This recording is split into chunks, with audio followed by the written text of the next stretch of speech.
In a reoccurring dream, Viktor Lowenfeld and I walk through the art rooms of my life, followed by children eager to show us their work. The scene shifts to a school cafeteria where we discuss children and their art over milk and cookies. Amateur dream analysis suggests that I would love to share my experiences in the field with Dr. Lowenfeld. The spirit has been central in shaping my thinking as an art teacher. Let me show you what it would be like sitting around the table with the father of modern art education as the special guest.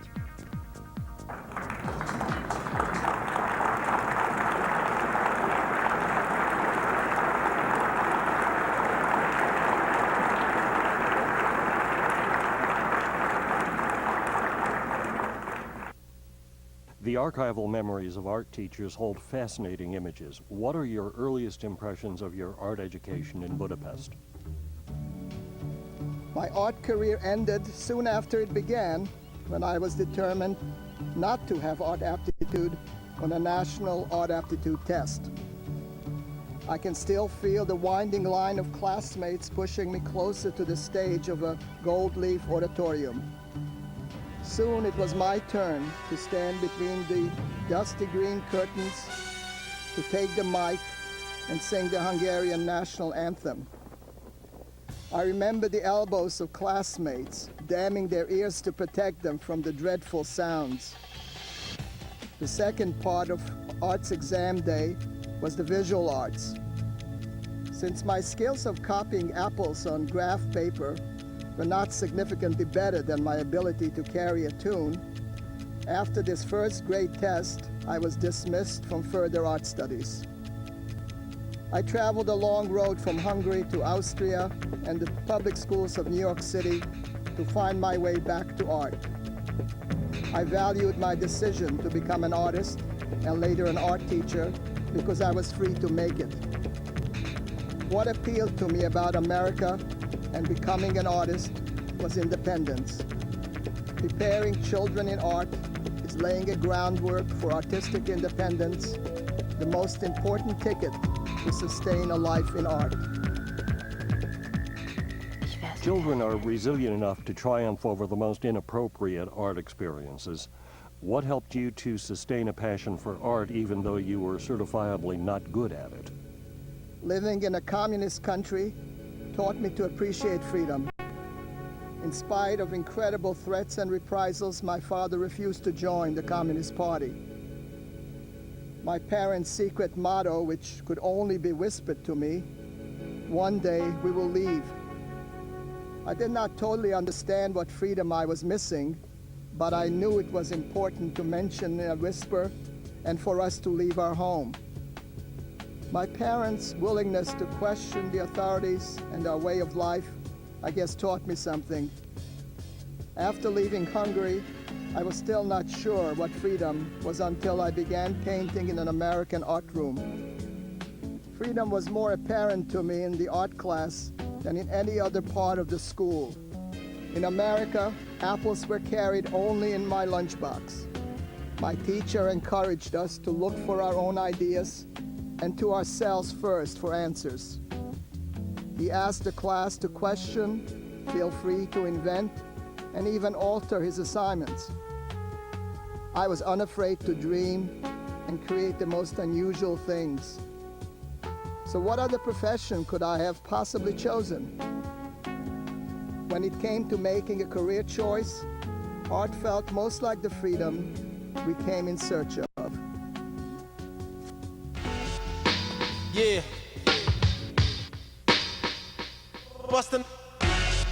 JB. After you were able to leave Hungary, you waited several years for the American quota to reopen in Vienna. What did you learn about art teaching in an Austrian school? I learned that to be an art teacher is a powerful position. With white hair curled against his black lab coat, my art teacher carried a long pointer. Be accurate. He only warned once, before enforcing it with a stick. With hair, Dr. Professor Manfredus, instant reminders, few dared to miss a line on the graph paper we properly angled to our hand. Oh, the pencil sharpening man. We used his book, Wie ich zeichnen lerne, in my student days. The book started with a famous 2-page treatise on how to sharpen your pencil. The next page consisted of straight-line drawing exercises, which you probably found as challenging as I did. It confirmed the Hungarian prediction that I was not good in art. Certainly not the art Manfreda demanded. I was afraid of him and not very interested in his interpretation of art. Manfreda taught that we came to class as blank slates, knowing nothing about the subject. Each art lesson depended totally on his sequence of exercises, a strange distillation of the masters into condensed skills and principles. There was a correct way to do everything, and any deviation resulted in punishment. During this period, many modern artists began to sing praises to children's art as their inspiration in its freshness and playful inventions. In our school art class, children's art never existed. We were adults in training, learning the genuine art of older adults. The art I was taught in school had no connection to what I made at home or my many creative interests. I was an avid stamp collector and curated beautiful displays of Pez containers and unusual rocks all over the apartment. But what did that have to do with art? When no one asks or cares, children forget about their art or that they even have art interests outside the art class. Schumacher was the artist in our class. He could draw anything accurately and on demand. He was a Manfreda star. School walls just stood to be adorned by his works.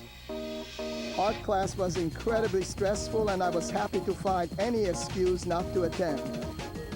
Art making became strictly my home activity, unrelated to school. I did not dare to think that painting new uniforms for my drab Russian plaster soldiers was art.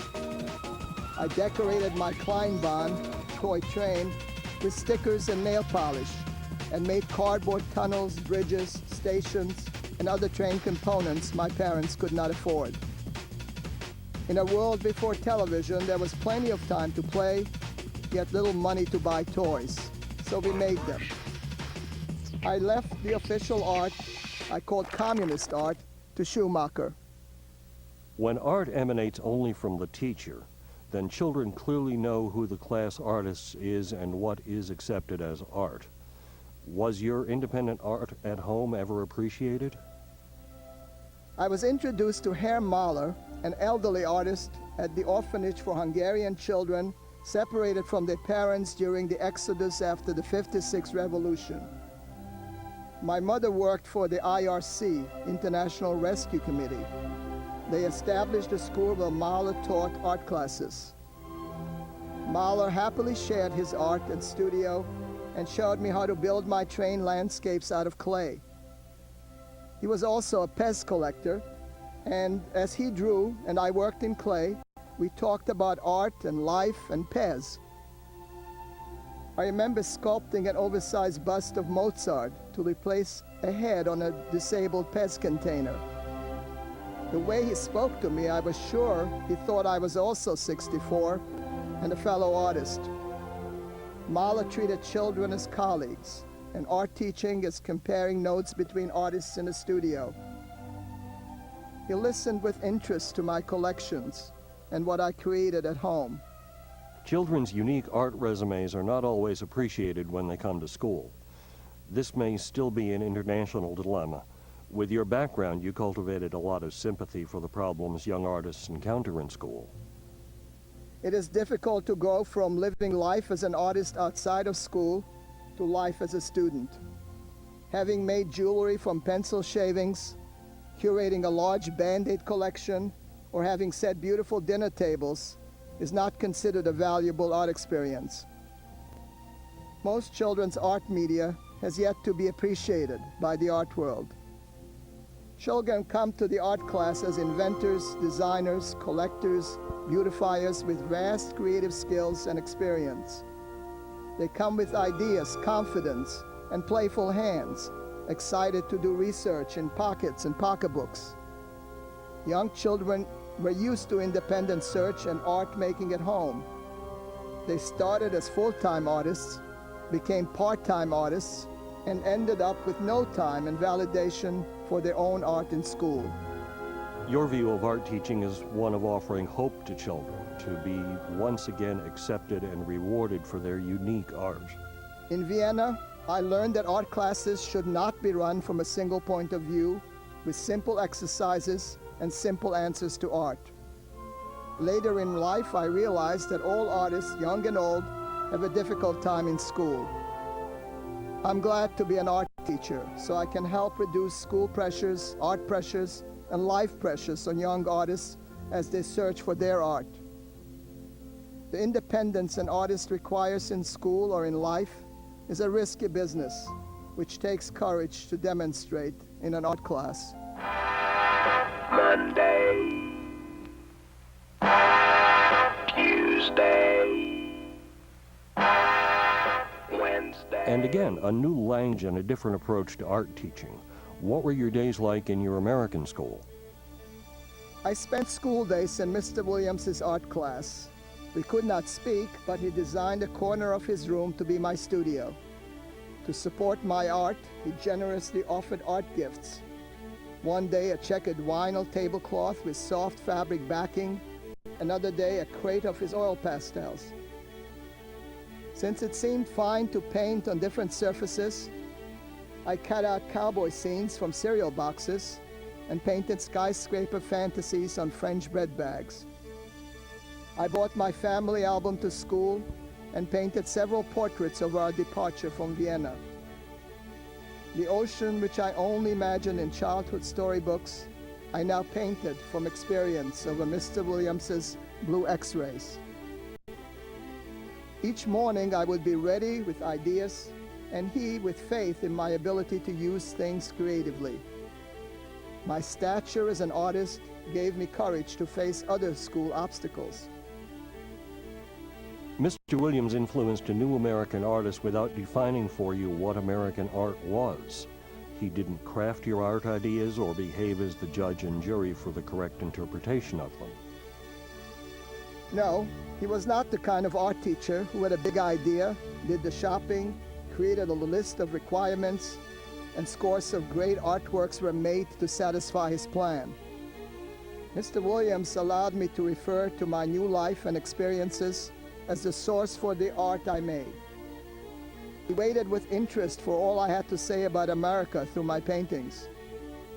He endorsed my charge over the course of each artwork from start to finish and helped to make time in a busy school schedule for an individual artist.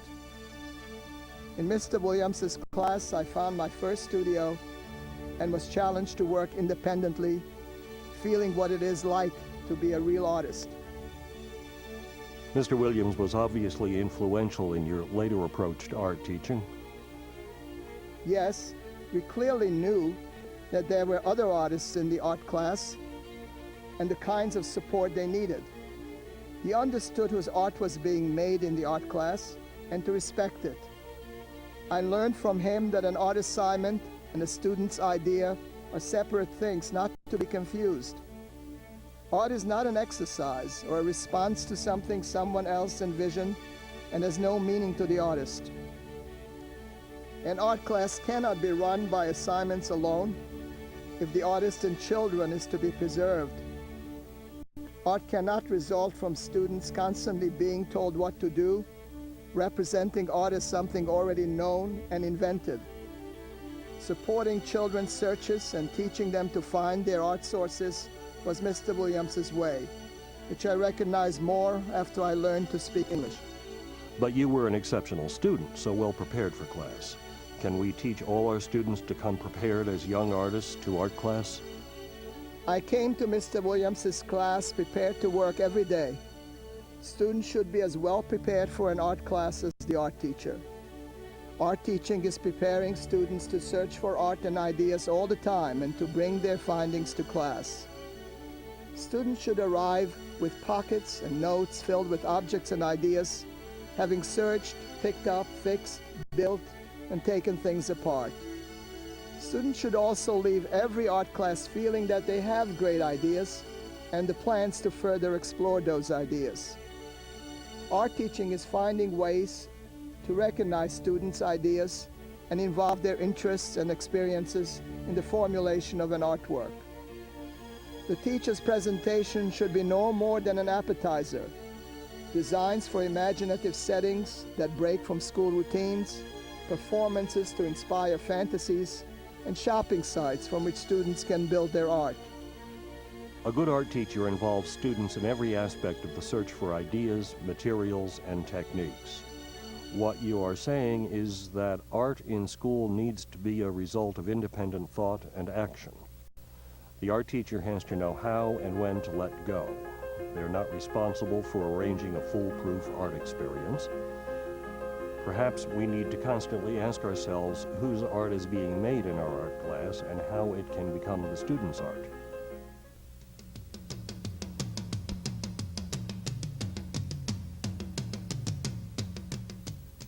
You attended art schools in America, from high school to earning graduate degrees. What landmarks in your studies became indicators of future direction? I had trouble seeing the nude. As a shy high school student, my glasses fogged up before the long parade of art school models. I painted and sculpted exotic goats during the foggy period, since I could not tell anyone. Teachers interpreted my art as an act of defiance, and I was constantly called for conferences. Considered the finest teachers were those who had the most coherently articulated vision for the apprentice. Unfortunately, they were also the most forceful to assert their systems. In other words, someone who drew goats was not part of their plan. I quickly learned the faith of independent artists who challenge a sacred lesson plan. Submitting to the rules of art was the not-so-subtle message. The exercises a teacher subscribed to were carried out like Manfreda's stick. You did not find a haven for discovery and charting your own course. I would have recommended that students go to an art gym. One had to be strong to survive as an artist, yet there were few gymnasiums to help with the required workout. I remember thinking if I became an art teacher, how careful I will be with my license of opinions, not to strip students of their art views. I even thought of wearing a special pin saying, "I am the artist," to remind my teachers who always seemed to have a deeper understanding of my work and a clearer vision of where it should be heading than I did. Criticism was represented as fact instead of questions to ponder. In a harsh climate, I oddly found strength and thought that art teaching should be about building strength for independent artists to enter the art world. There must have been exceptions, art teachers who embraced an artist coming to class. One morning started with an unusual clanging in the elevator and a serious noise heading towards our classroom. Frank Ash was always a late arrival, this time dragging a New York City subway bathroom door. For his drawing assignments, Ash imported a massive wooden door inscribed with wonderful graffiti carvings. In spite of his lateness, the untypical solution to the assignment earned a standing ovation for our drawing teacher, Bertram Childs. Frank Ash, now celebrated children's book illustrator, did not subscribe to gesture and contour drawings or other Bauhaus-derived art instruction. He persistently searched for original ways to draw and examples of interesting drawings. I remember you wrote that Professor Childs was the first teacher who took your class home. It was the first artist studio you'd been to. Yes, Child lived in the famous Chelsea Hotel. He made his own brushes and had trunks filled with sketches of colorful local characters from his favorite pub downstairs. Every sitter was painted from behind, looking with us into the picture. Childs, however, was not about drawing exercises. He faced each of us in engaging talks and took great interest in everyone's art. His teaching made us feel like artists in class. When he found out that he was invited to the prestigious Whitney biannual, he turned to me and said, "I will save a spot for you." Publicly acknowledging innovators, especially by an art teacher who also demonstrates himself to be one, is remembered long after the works we make in art class are forgotten. Artist building, perhaps more than building art, should be the theme of art education. Many of us in art school felt more like artists outside of class.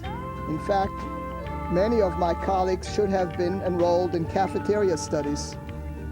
People like Alex Katz, painter, Mark Stamati, Washington Post political cartoonist, Boris Aronson, legendary Broadway scenic designer, seldom came to class. After all, political cartooning and stage design were not considered real art, and unabstract expressionism was un-American. In the lunchroom, however, we were free to engage in lively conversation about what mattered to us. To converse with artists of one's generation is the nourishing spirit of any art class. It helped to build an image of ourselves as future artists more than the assigned work. You spoke about the Bauhaus model for art teaching and curriculum derived from the abstract expressionists. Art school modeled the past and the existing art world. Teaching did not then guide students to venture into new or unknown art worlds? In art school, an artist was someone established in gallery or museum exhibits. It was not us. It was someone else whose works were presented by slides and lectures. Their ideas and images shaped our work. An art class was not independent study, preparing for our own artistic mission or testing ourselves in artistic roles. It was many years until I found an art that was alive and well when I met the children in my first teaching job. The children were able to make art from their own reservoir, fresh art, independent of art world fashions, and it completely changed everything for me.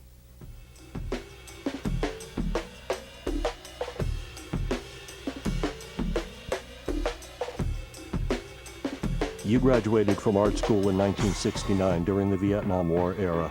What were your plans? To paint great paintings.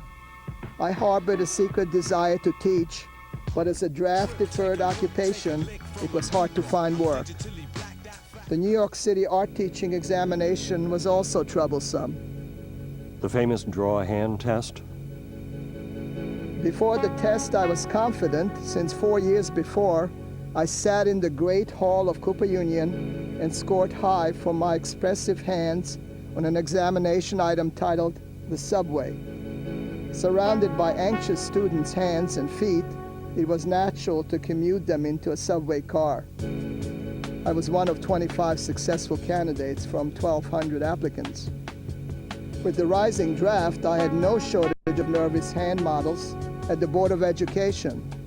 But my expressive hand had too many fingers, according to the examiner. How many times did you attempt this hand check? After the second assault, I made an obvious hand tracing and certified each finger by a number. The next day, I was in Bedford-Stuyvesant, Brooklyn, standing before a junior high art class.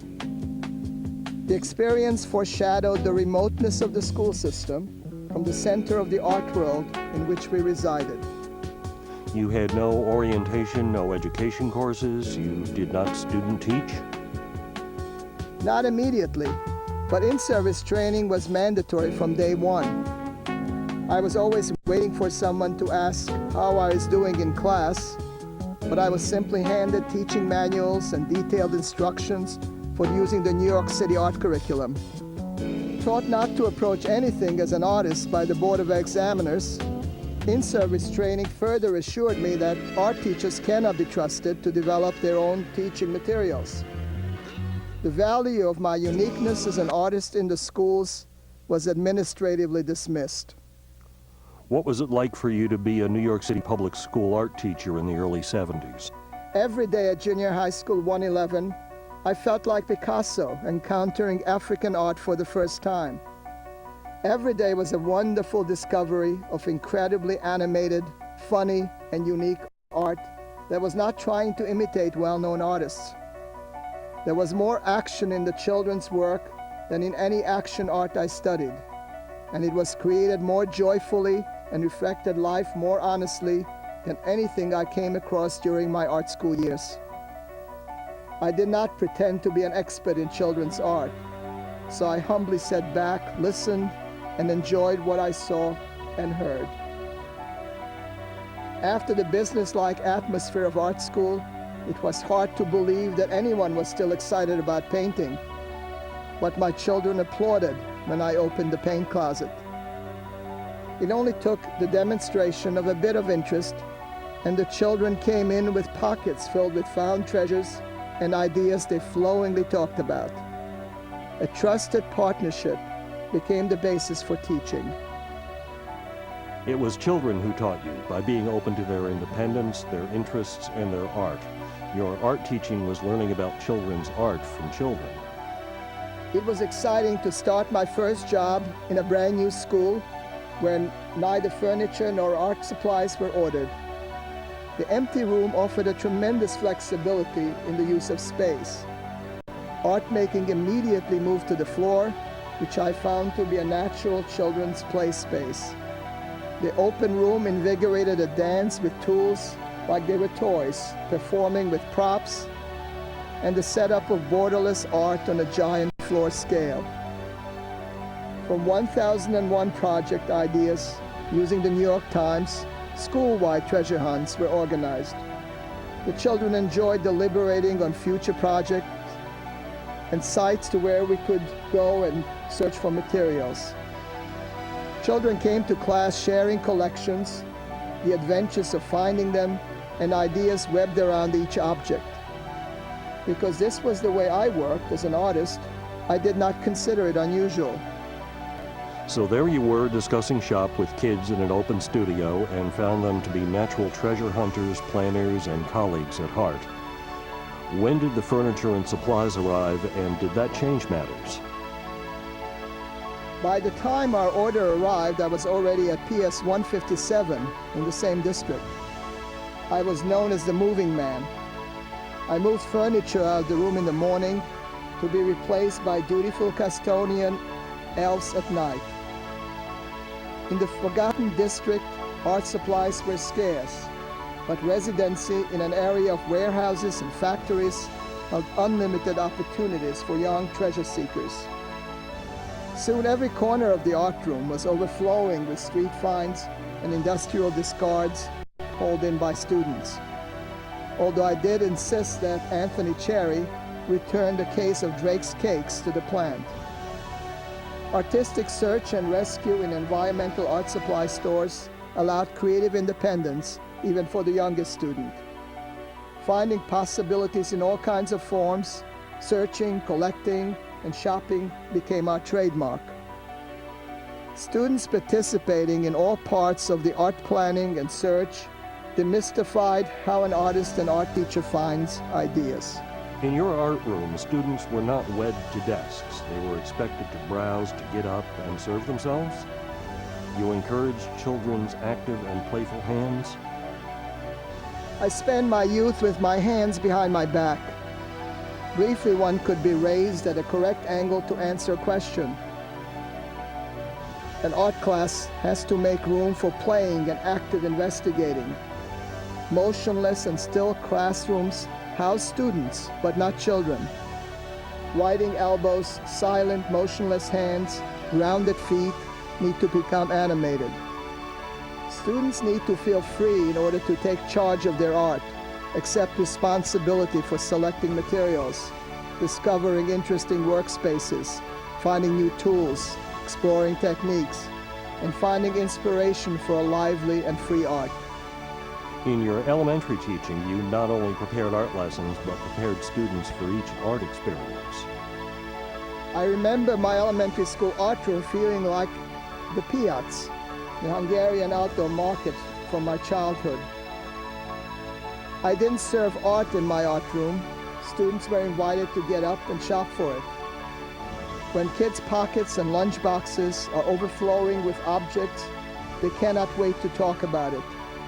it becomes just as noisy as a piazza, as lively in the exchange of objects and ideas. An art room is a place to share finds, describe personal projects, and expand on them in conversation. You may remember the Mozart Cafe.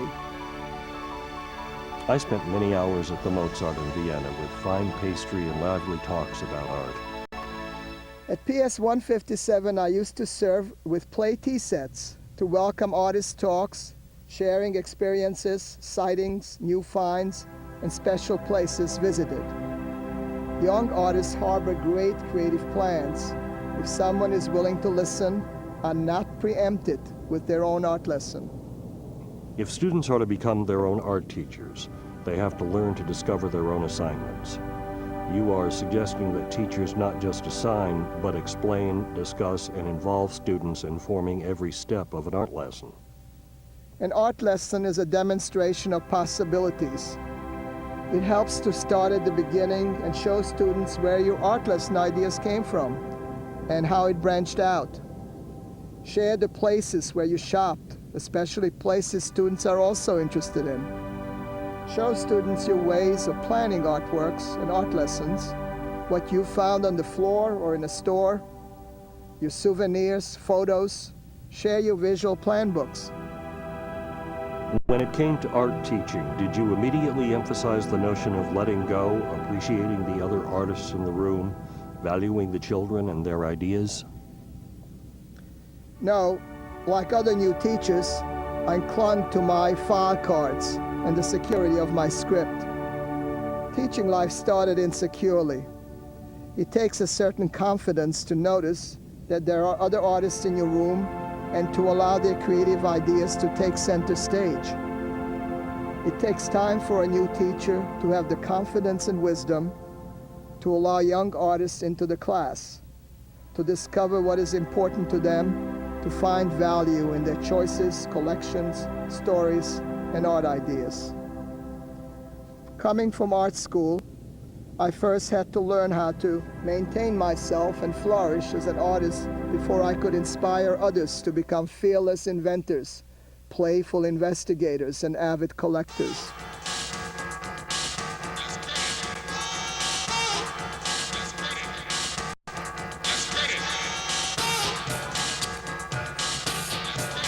Parents are amazed by a child's first steps, but there are so many first steps in a child's creative development that are amazing to an art teacher. As a father, you saw the birth of 3 young artists from the beginning. From a distance, it all looked just like playing. Our young artists' creative activities and choice of media just did not fit the frame of art. Our children knew when anything interesting was thrown in the garbage, or if an enticing box entered the house. I remember bringing home a steel shelf in a box and being greeted by an enthusiastic inspector at the door. "Can I help you fix it?" Anna asked. Before I could answer, she already appeared wearing my tool belt.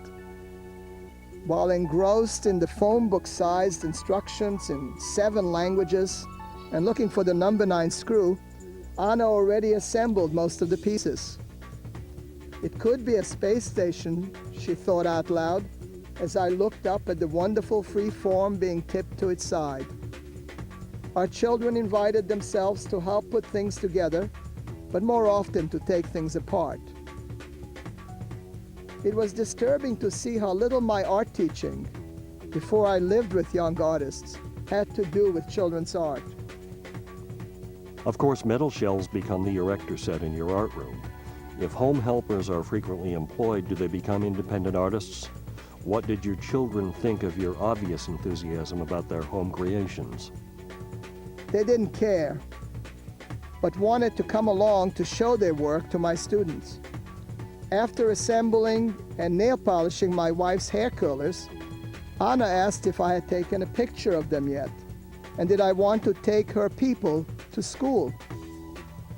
Before dismantling her magnificent playhouse constructed from pillows and encyclopedias, Ilona suggested that I teach my art class how to do this. I carried rich loads to school every day, things the children invented or made the night before.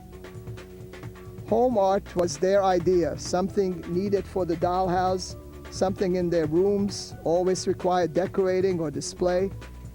A gift had to be crafted for someone. My class preparation was no longer inventing my own assignments, but finding ways to vividly represent home artists and designing unpacking ceremonies for sharing items. The art made in your home must have been very different from the art you visited in a gallery. Can you describe some of the art that would have been missed by other adults? While waiting by the car for help with the groceries, I played a game of listing kids' art supplies and excursions into unofficial art media. My grocery bags had no takers since my young artist was clearing her canvas inside the refrigerator upstairs. When the grocery items arrived, they were carefully placed into a symphony of containers as Anna pensively moved back and forth to study each shelf.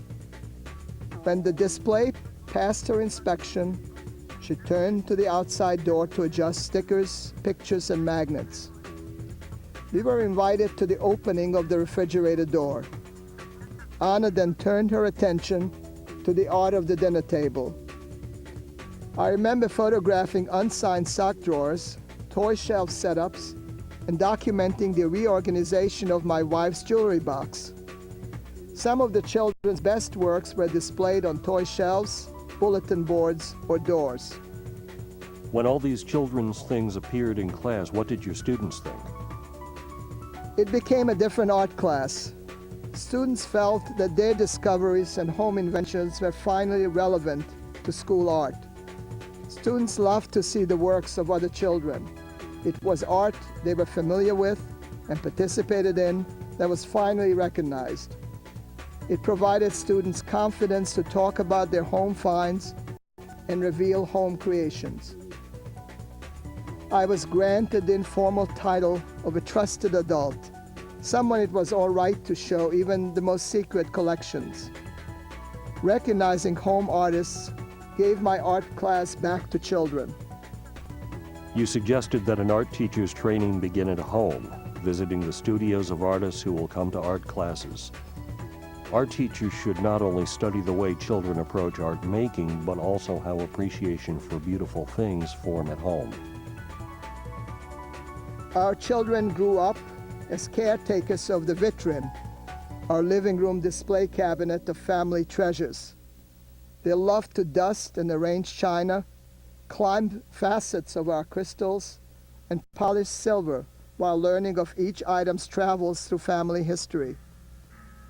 Vitrine lovers willingly accompanied us to the flea markets, dreaming about beautiful things to collect and developing a respect for antiques.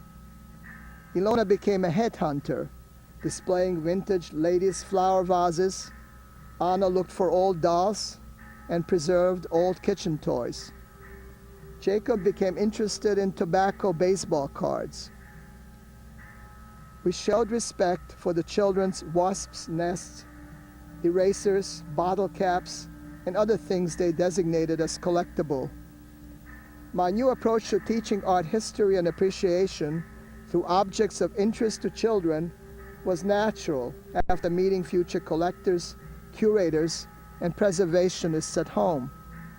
What I hear you saying is that if parents support children's home art, it will blossom and benefit art classes that welcome it. Art classes can support children's home art by demonstrating interest in it and relating art class activities to art interests demonstrated at home. What would be an example of an important way you supported your home artists? I allowed them to have a messy room. Guarded by my wife from the eyes of strangers, upon sympathetic inspection, our kids' rooms were actually a fertile crescent of projects and installations in progress. I remember Bank One on the floor, a toy cash register on a mobile toy truck counter, handmade signs, redrawn Monopoly cash, a display of spray-painted credit cards. The bed was always busy with pillow constructions, beanbag mountains supporting skateboarding armies, and columns of armored staplers. In a corner time zone, a Barbie aerobics class exercised over sponge floor mats. My favorite setup was the domed baseball stadium under the bed, with baseball card rookies running around mousepad bases, cheered by action figures posed inside baseball gloves.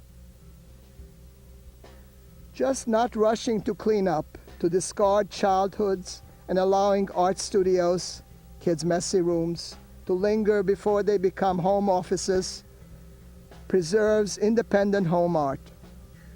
Children, and not adults, are the heroes of your art class.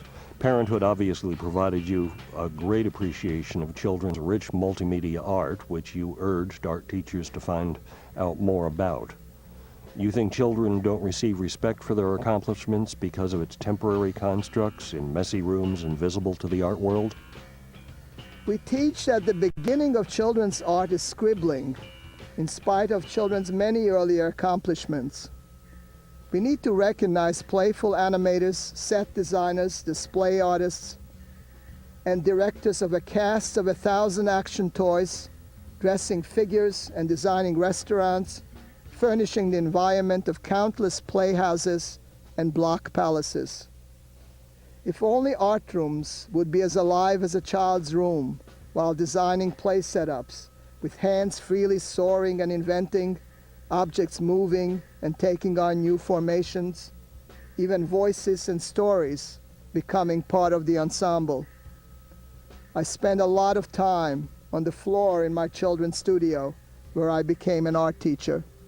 Your kids taught you children's many art forms and had significant influence on how you now work in school. When Anna used to come home from school, she took attendance. She lined up her class of teddy bears and dolls and took charge. I noticed that her stuffed animals were getting wonderful art instruction. After Anna taught her class, I invited her to teach an art lesson to my students. She prepared for days and felt wonderful about herself after the lesson.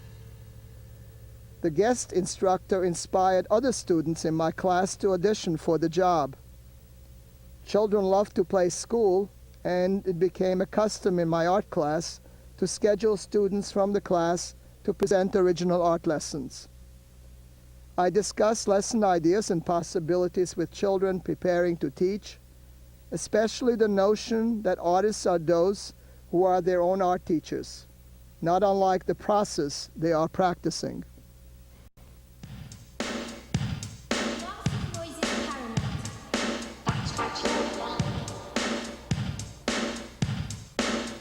I know you've been painting and writing books for the past 25 years, but teaching our next generation of art teachers has been an important part of your work. What is your most fervent instruction to future art teachers? Don't change a thing. It's incredibly cool to be an artist. Use your unique skills and visions to be the artist in your school. You represent the freedom to think and create, and students will value meeting someone like you. As an American artist of the 21st century, you carry the benefits of being able to interpret and practice art in the most open manner in history. Model this sense of freedom and independence proudly by teaching in a way that others will feel free to examine, question, explore, and interpret all subjects and media. Manfreda's stick is no longer guiding us. You appeal to the artists in your art teachers to demonstrate being the artist in everything they do in class. I read that you prefer to teach in public school cafeterias, playgrounds, classrooms, and hallways involving everyone in the building. The Adopt a School project, 25 years young, has moved the training of art teachers from the university to public school sites. We play with children from the start and get hooked on art teaching the way I did years ago, by encountering amazing artists making a new art. My satisfaction is being a part of the wondrous moments of initiation. It happens in the most gratifying way, without losing idealism or hope, using every part of one's creative self. What is a typical day like in the adopt-a-school world? Space is reserved in a school to rehearse art and lesson ideas part of the day and to work with the children the rest of the time. College students come to our adopted school with ideas, props, and stories, prepared to design creative spaces and performances. They searched everywhere and collected interesting finds, such as the foam lining of a bicycle helmet, a box of surgical masks, a 50s lampshade, and an old beekeeper's mask. Obviously, they have done their homework for a day before Halloween. In a room set aside for us, we'll look at examples of this year's Kmart crop of masks, along with sketchbook entries inspired by the research. We browse through my mobile trunk of vintage children's masks and trade from each other's suitcases. Plays, portable lighting, sound effects, and wearable props are constructed for our meeting with the children. Your students create visual lesson plans and design lessons as pieces of performance art. The entrance parade into different classrooms in costume, carrying suitcases and lights, must be a rousing event. Even early in the morning, you can find someone in the parking lot pulling a red cart with play pools. Our designs for the day include special entrance plans. Children getting off the bus enter the building in line with a growling backpack with a purple tail sticking out, and you know we are in the building. While waiting for the children to come to class, someone is already draping a playhouse under a table and spreading a picnic blanket on the floor. What is in the picnic basket is, of course, one of many surprises. The many smiles in our work include learning of each other's unique designs for hiding places, parade routes, and shopping site ideas for a class. College students receive simultaneous training as studio artists and teachers. It's a time when our students are most alive as creative people, able to draw from both experiences. Your approach seems to be an assurance that teachers can still be artists, and that there are few positions more inspiring to one's own art than being around great children's art. Art teaching is just making art in another art media. Art teachers make art all day, an art that comes alive before the most appreciative audience. We look at every aspect of teaching as a creative opportunity. We make an art of taking attendance, using drawing on the chalkboard, to painting hall passes and exhibiting them. Using the art room and all its surfaces as a canvas, everything in a room is explored as a potential art supply. Children are inspired by our classroom artistry and eagerly join in our creative plays and fantasies we call an art lesson.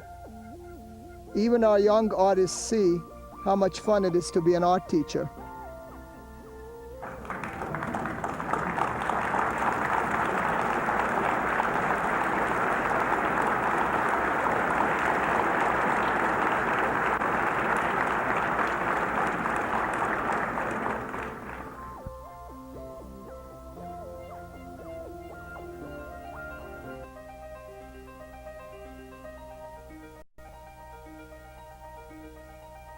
Thank you, Dr. Lowenfeld, for your appearance this evening.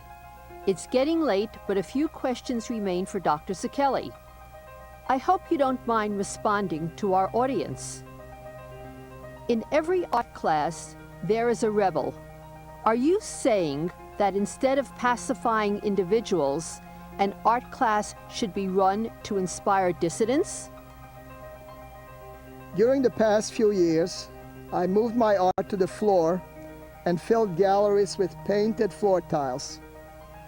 I draped tables with tablecloth paintings in homage to Mr. Williams, and exhibited paintings inside computer manuals stacked on bookshelves. Making art is being a rebel. Class is so quiet that children cannot talk, move, browse, shop, or think are frightening to me. It is not inviting anarchy, but offering a reasonable degree of freedom and protection of a young artist's individuality that is required to elevate children to become the artists in an art class. Being mindful of young Frank Ashes and the contribution to the class is a prominent goal of my art teaching. How can students take charge of a school art that is based on the same demonstration and examples, the same assignment, performed on the same canvas, with the same tools, sitting at the same tables, using the same moves, moving to the same tune, during the same time frame, under the same approval and supervision? It would help to internalize your list as one seeks ways to avoid dependence on tell me, show me, and teach me. Independence has to be exercised in the art class. As Anna used to say, just sit on the floor and let's make things. Practicing a confidence of being able to just make one's own things by hand, to work alone, and to work from one's own plans needs to be alternated with formal art lessons. It goes back to Herr Mahler, Mr. Williams, and Professor Child's trust in students and understanding the importance of their independent artistic action and decisions. If I may paraphrase you, each art session should be fun, a celebration of young artists. An art class is a place to show and tell about collections and ideas, to present examples of children's play and stories, art made in their rooms, their studios, invented in their home chores. Do you view school art as inspirations for children to do art at home? Yes, the end of an art lesson is where children begin. A great art lesson should inspire 1,000 possibilities beyond the class. An art lesson is not about potato printing, a simple technique or process. It is about all surfaces and ways to harvest them. Each art lesson should demonstrate the intricacies of the artistic search, the choices, and to learn about oneself as artist. School art time is brief and wisely used if it helps to set up individual goals and projects after class, to set up home studios, plan creative moments, and incorporate the lesson into a young artist's life. Art teachers always seem to have many great ideas. They are proud to share them and display illustrations of them in school hallways. They are like magicians with an ample bag of tricks. I gather this is not your vision of the art teacher? Children are read to, given lists, assignments, texts, lectures, and examples of what is good. Students forget that they have ideas. They have the best ideas brought to school. Life and school shape us, but can we shape our own art? How can students feel creative, that they have their own ideas and be confident of their ability to invent and create things? Anyone in an art class needs to clearly understand the teacher's role and what students are expected to contribute. There should be no illusion that the art teacher has all the ideas and holds the correct solutions to all art problems.